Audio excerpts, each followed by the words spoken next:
TikTok එකේ හරි Facebook එකේ හරි සැරිසරන ඔයාට මේ රිදී වෙස්මුහුණක් දාගත්ත රජුව අනිවාර්යෙන්ම මුණගැහිලා ඇති. හැමෝම මේ රජුගේ පෞරුෂයට වශී වෙලා හිටියට ඔයාලා දන්නවද මේ වෙස්මුහුණ පිටුපස තිබුණේ මොන වගේ වේදනාකාරී ඇත්තක්ද කියලා. අදදි ඒපෙක්ස් අයිතුලින් අපි කතා කරන්නේ ඉතිහාසයේ ලොකුම සතුරන් පවා ගරු කරපු ජෙරුසලමේ ලාදුරු රජු හෙවත් කිං බෝල්ඩ්වින් ද ෆෝත් ගැනයි. ක්‍රිස්තු වර්ෂ 1161දී උපන් බෝල්ඩ්වින් කුඩා කාලයේදීම මාරාන්තික රෝගයකට ගොදුරු වෙනවා. ඒ තමයි ලාදුරු ලෙප්‍රසි රෝගය.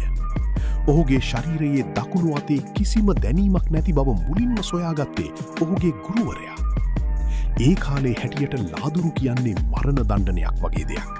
ශරීරය ටික ටික කුණු වෙලා යන, ඇඟිලි හැලෙන, පෙනීම නැතිවෙන රෝගයක් එක්ක ඔහුට සිදු වුණා තමන්ගේ රූපය සඟවා ගන්න රිදී වෙස්මුහුණක් පාවිච්චි කරන්න.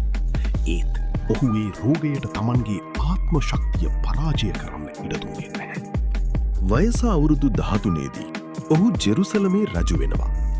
රජු වුණත් ඔහුට තිබුණේ හරිම අමාරු කාලයක්. ඉස්ලාමීය ලෝකයේ ශක්තිමත්ම නායකයා වුණු සලාඩින් ජෙරුසලම අල්ලන්න විශාල සේනාවක් එක්ක ඉද්දී බෝල්ඩ්වින් ඒ අභියෝගයට නොබියව මුහුණ දුන්නා. විශේෂයෙන්ම මොන්ට්ගිසාඩ් සටනේදී ඔහු තමන්ගේ අශ්වයා පිට ඉඳගෙන සටන් කළේ තමන්ගේ රෝගී අත්වල වෙලුම් පටි ඔතාගෙනයි. තමන්ගේ රෝගී තත්ත්වය අමතක කරලා ඔහු සටන් කළ විදිහ දැකලා හතුරු පවා පුදුම වුණා. සලාඩින් පවා මේ තරුණ රජුගේ වීරත්වයට ගරු කළා. ඔබ හිතනවාද අද කාලයේ එම වයසේ තරුණයෙක්ට එතරම් ගැම්මක් තියෙනවා කියලා? අද කාලයේ තරුණයන් ටික්ටොක් වැනි සමාජ මාධ්‍ය තුළ හැසිරෙන්නේ සමනලුන්සෙය. තමන්ගේ ආත්ම ගරුත්වයද පස කලා දියනාන වීඩියෝ පවා කිසිම තැකීමකින් තොරව සමාජ මාධ්‍ය තුළ පල කරන අද කාලයේ ඇතැම් ලොන්ත තරුණයින් මෙම රජු ඉදිරියේ සුනක වසුරක් වැනිය. තමන්ගේ පෙනීම සම්පූර්ණයෙන්ම නැති වෙලා ඇවිදගන්න පවා බැරි තත්වයක ඉද්දීත් ඔහු තමන්ගේ රාජධානිය පාවා දුන්නේ නැහැ. ඔහු මේ යද්දී වයස අවුරුදු 24ක් විතරයි. ඒ තරම් පොඩි වයසකදී එවැනි දරුණු රෝගයකින් වැටකමින් ලෝකයේ ප්‍රබලම අධිරාජ්‍යන්ට මුහුණ දීලා ජෙරුසලම රැකගත්ත එකම රජු ඔහුයි.